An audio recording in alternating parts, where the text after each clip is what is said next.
অষ্টম শ্ৰেণীৰ ছাত্ৰ ছাত্ৰীসকলক স্বাগতম জনাইছোঁ। মৰমৰ ছাত্ৰ ছাত্ৰীসকল, তোমালোকৰ উচ্চ গণিতৰ দুটা চলক বিশিষ্ট ৰৈখিক সমীকৰণ পাঠটো আমি আলোচনাৰ মাজত ৰাখিছিলোঁ। আগতে দুটা খণ্ডত আমি অনুশীলনী টুৱাইছ এ আৰু টুৱাইছ বিৰ 1 নম্বৰ 2 নম্বৰ সমাপন কৰিছিলোঁ। আজি আমি 3 নম্বৰ আৰু 4 নম্বৰ আলোচনা কৰিম। তোমালোকে আলোচনাটি শেষলৈকে ভাগ ল'বা আৰু কিবা নুবুজা থাকিলে মোক কমেণ্ট কৰি জনাবা। 3 নম্বৰ অংকটো দিয়া আছে অপনয়ন পদ্ধতিৰে তলৰ সমীকৰণবোৰ সমাধান কৰা। তোমালোকে এই পদ্ধতিকেইটাৰ বিষয়ে দশম শ্ৰেণীৰ সাধাৰণ গণিতত পাবা। গতিকে এতিয়া তোমালোকে যদি ইয়াক ভালদৰে আয়ত্ব কৰিব পাৰা তেতিয়ালৈ তোমালোকৰ বহুখিনি সকাহ হ'ব। সেয়েহে মই যি ধৰণে অংকবোৰ কৰি দিম তাক মনোযোগেৰে চাবা। প্ৰথমতে মই এ নম্বৰটো কৰিব বিচাৰিছোঁ। x - y = 25 আৰু x + y = 13। ইয়াত দুটা সমীকৰণ দিয়া আছে আৰু দুয়োটা সমীকৰণে দুটাকৈ চলক দেখুৱাইছে। দুটাকৈ চলক আছে সমীকৰণ দুটাত। গতিকে আমি অংকটো কেনেকৈ কৰিম চোৱা। অপনয়ন শব্দৰ অৰ্থ হ'ল এটা পদ নোহোৱা কৰা। যিকোনো এটা পদক আমি কি কৰিম, ইয়াৰ পৰা আঁতৰাই দিম আৰু দি উঠি যিটো পদ থাকিব সেই পদটোৰ ফলাফল উলিয়াই লৈ আকৌ আনটো আঁতৰাই দিয়া পদটোৰ ফলাফল উলিয়াম, মান উলিয়াম। এতিয়া চোৱা,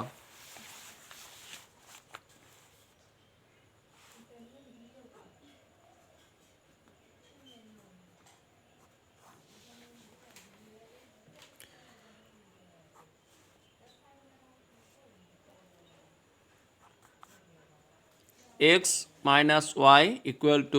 25। এইটো 1 নম্বৰ সমীকৰণ আৰু x + y = 13। এইটো 2 নম্বৰ সমীকৰণ।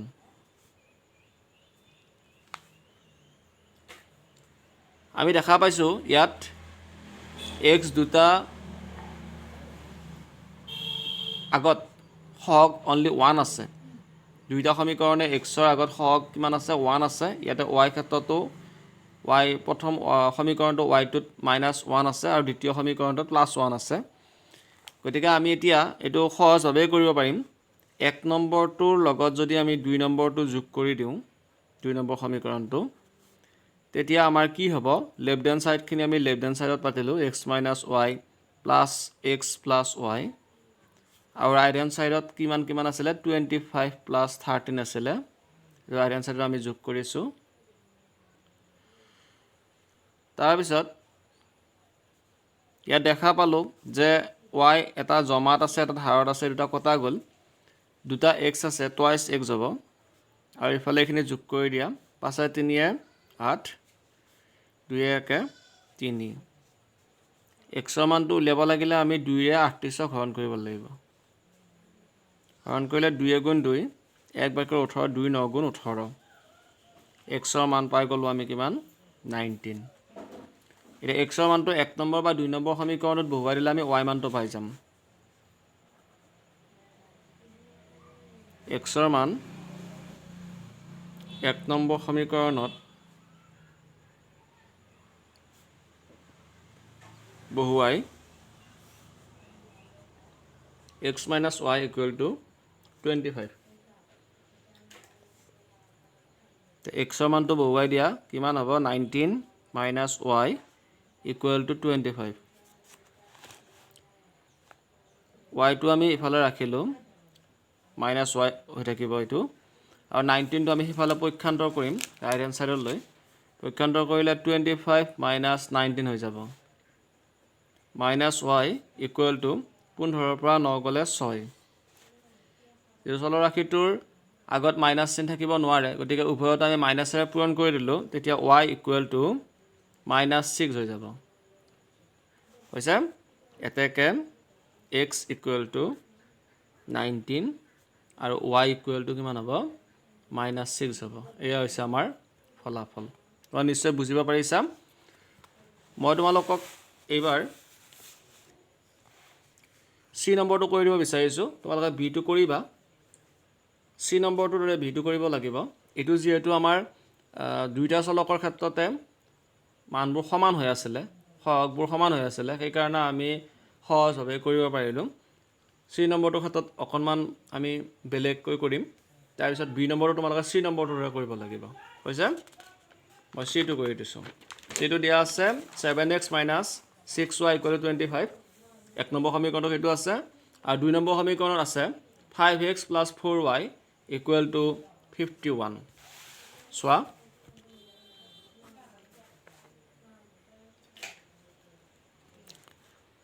7x - 6y = 25 এইটো হৈছে এক নম্বৰ সমীকৰণ আৰু দুই নম্বৰ সমীকৰণটোত আছে 5x + 4y = 51 এইটো দুই নম্বৰ সমীকৰণ সমাধান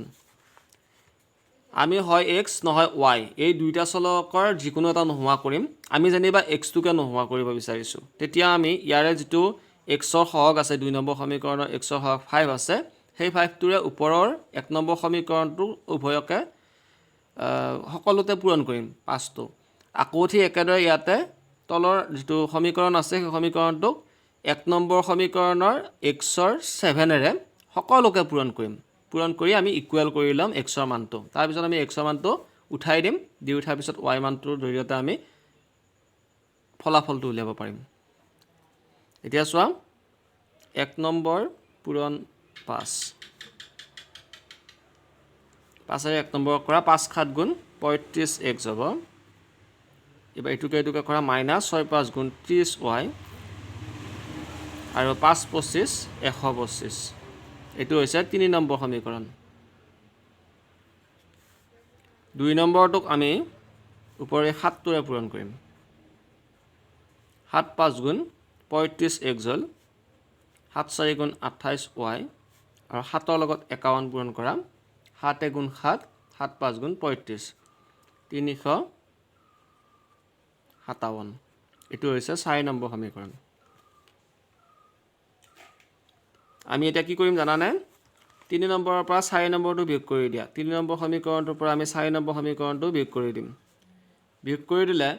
তলৰ যিটো চিন আছিলে প্লাছবিলাক মাইনাছ হৈ যাব মাইনাছবিলাক প্লাছ হৈ যাব ইয়াতে দেখা পাইছোঁ আমি এইটো প্লাছত আছে গতিকে ওপৰটো প্লাছত আছে এইটো মাইনাছ হৈ যাব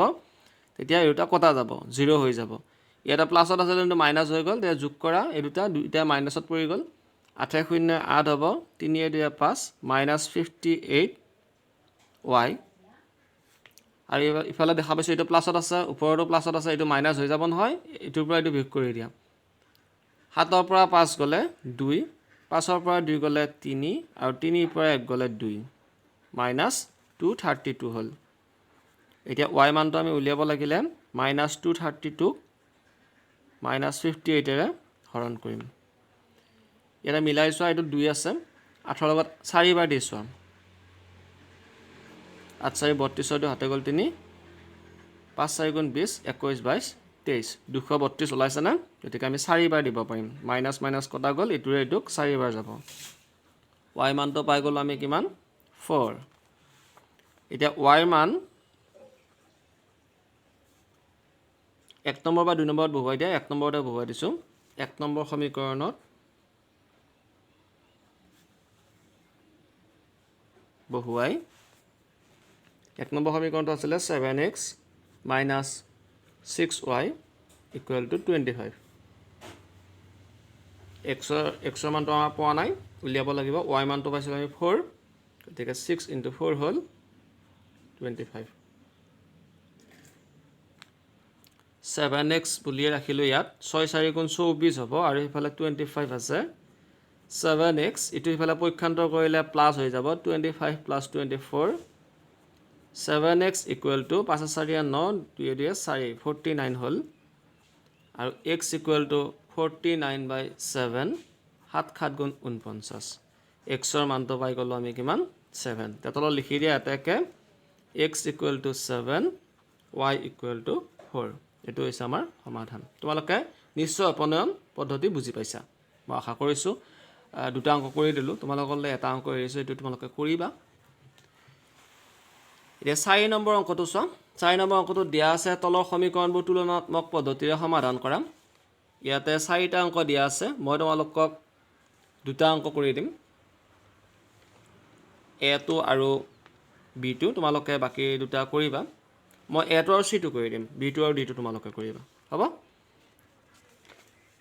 কেনেকৈ কৰিম চোৱা a নম্বৰটো দিয়া আছে 6x + 7y = -4 আৰু 2 নম্বৰ সমীকৰণটো দিয়া আছে 36 + 9y = 7 তুলনাত্মক পদ্ধতিৰে কৰিব লাগিব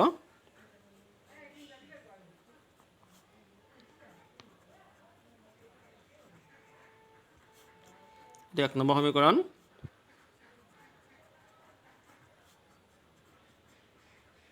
দুই নম্বৰ সমীকৰণ আমি হয় x নহয় y যিকোনো এটাক আমি লেফট হ্যান্ড সাইডত ৰাখিম লেফট হ্যান্ড সাইডত যিকোনো এটা চলক ৰাখিক আমি ৰাখিম বা পদত ৰাখিম গতিকে আমি এতিয়া কেনেকৈ সমাধান কৰিম চোৱা 6x + 7y = -4 আছে ইয়াত আমি x টোকে ৰাখিলো জানিবা 6x টো ইফালে ৰাখিলো 7y ইফালে নিলে -4 - 7y হৈ যাব আৰু x ৰ লগত 6 টো পূৰণ হৈ আছিল নহয় আমি 6 টো ইফালে নিলে হৰণ হৈ যাব অৰ্থাৎ -4 - 7y / 6 এটো হৈছে 3 নম্বৰ সমীকৰণ আকৌ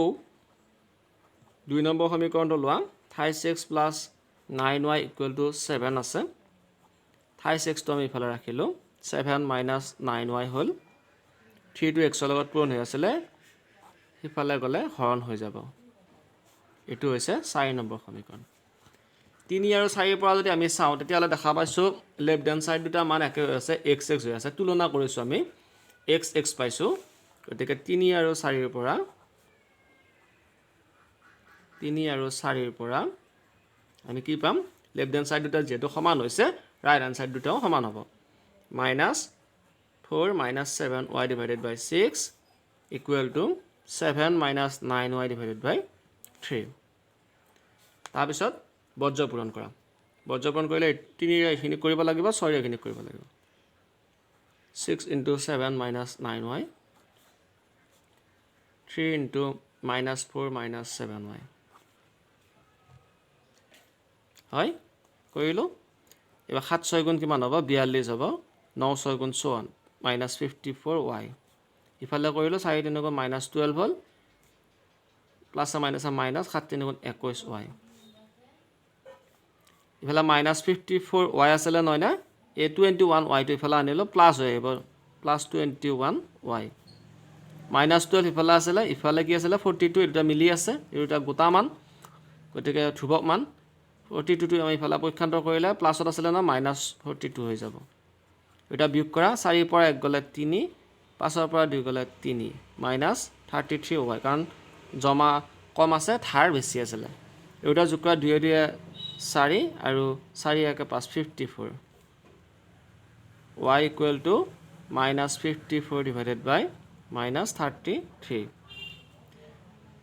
কি হয় হৰণ যাব চোৱা দুটা মাইনাস মাইনাস এটা কটা গল 3 3 6 5 4 9 দুই টাকা 3 ৰে যাব 3 11 গুণ 33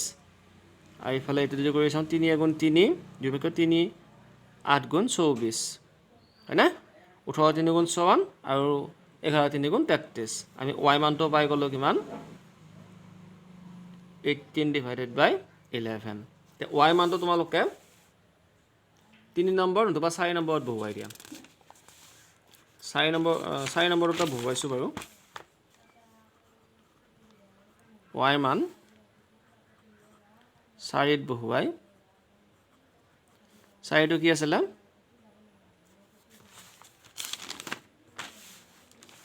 x = 7 - 9y / 3 x = 7 - 9y / 3 তে y মানটো পাইছিল আমি কিমান 18 / 11 / 3 হল তাৰ পিছত এবাৰ এখিনি আমি দেখা পাইছো 9 আমি 11 কাটিব নোৱাৰো ওপৰ 18 লগত পূৰণ কৰি দিয়া 18 আৰু 9 পূৰণ কৰি দিয়া পূৰণ কৰিলে কিমান হ'ব চোৱা 8 9 গুণ 72 2 হাতে গ'ল 7 9 গুণ 9 9 7 16 162 162 ডিভাইডেড বাই 11 ডিভাইডেড বাই 3 তাৰপিছত ওপৰৰখিনি আমি লসাগু উলিয়াব লাগিব 11 হ'ল 11 7 গুণ 77 হ'ল মাইনাছ 162 ডিভাইডেড বাই 3 12ৰ পৰা 7 গ'লে 5 ইয়াত থাকিলে 5 15ৰ পৰা 7 গ'লে 8 মাইনাছ 85 বাই 11 ডিভাইডেড বাই 3 প্ৰথম ভগ্নাংশটো একে থাকিব ইয়াত 1 আছে নহয় পূৰণ চিন দিয়া ল'লে 1 টো ওপৰত 3 টোটেল আহিব এতিয়া আমি যদি চাওঁ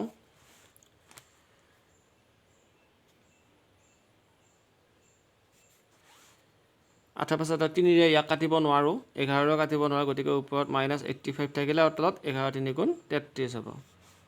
y মানটো x মানটো আমাৰ ওলাই গ'ল এটাকে x ইকুৱেল টু মাইনাছ 85 বাই 33 আৰু y equal to 18 by 11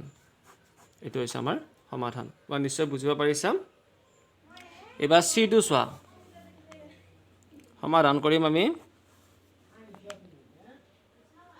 36 minus 8y equal to 4 ইয়াত আমি 36 টো ৰাখিলো 4 plus 8y হৈ গ'ল x টো ৰাখিলো 4 plus 8y divided by 3 ইয়াত এইটো 3 নম্বৰ সমীকৰণ আকৌ twice 6 minus 7y equal to 6 হৈছিল তা twice 6 equal to 6 plus 7y x equal to 6 plus 7y divided by 2 এইটো হৈছে 4 নম্বৰ 3 আৰু 4 ৰ পৰা লেফট হ্যান্ড সাইড এটা আমি x x পালো সমান পাইছো রাইট হ্যান্ড সাইড কিটাও সমান হ'ব 4 plus 8y divided by 3 equal to 6 plus 7y divided by 2 3 ৰে 6 plus 7y কৰা আৰু 2 ৰে 4 plus 8y কৰা 6 3 গুণ 18 হ'ল আৰু 7 3 গুণ 21 হ'ব হৈছে 6 3 গুণ 18 7 3 গুণ 21 y 2 4 গুণ 8 আৰু 8 2 গুণ 16 y কেইটা এফাল কৰা 21y minus 16y 8 ইটো ইফালে আনিলে minus 18 হৈ আহিব বিয়োগ কৰা 11 ৰ পৰা 6 গ'লে 5 হ'ব 5 হয় প্লাস 5 হয় কাৰণ 21টা জমা 16টা ধাৰ আছে এটো বিয়োগ কৰিলে minus 10 হ'ব y equal to minus 10 by 5 কিমান হ'ব minus 2 y মানটো আমি minus 2 পালো y মানটো আমি এবাৰ হয় 3 নহয় 4 বহুৱাই দিম আমি 3 নম্বৰতে বহুৱাইছো y ৰ মান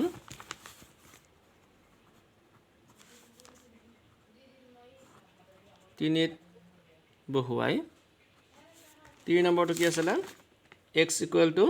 4 plus 8y divided by 3 x equal to 4 plus 8y divided by 3 y মানটো আমি কিমান পালো minus 2 পাইছিলো না minus 2 পাইছিলো এই minus 2 বহুৱাই দিয়া y মান 4 plus R minus R minus 8 দুগুণ 16 হ'ব 3 16 পৰা 4 গ'লে 12 হ'ব minus 12 by 3 টু কাটা minus 4 হ'ব হয়নে minus 4 পালো এটাকে x equal to minus 4 y equal to minus 2 এটো হৈছে আমাৰ ফলাফল মই নিশ্চয় বুজিব পাৰিছা আমি 4 নম্বৰ অংকটা দুটা অংক কৰি দিলো তোমালোকে বাকি দুটা কৰিবা b আৰু d টো তুলনাত্মক পদ্ধতিৰে ইয়াৰ পিছত আমি 5 নম্বৰ 6 নম্বৰ এনেকৈ একাধিক্ৰমে অংকবোৰ কৰি গৈ থাকিম তোমালোকে সংযোগ ৰাখিবা আৰু এতিয়ালৈকে যে চেনেলটো সাবস্ক্ৰাইব কৰি ল'বা সকলোকে শুভেচ্ছা জনাই আজি পাঠ ইমানতে সামৰণি মাৰিছো ধন্যবাদ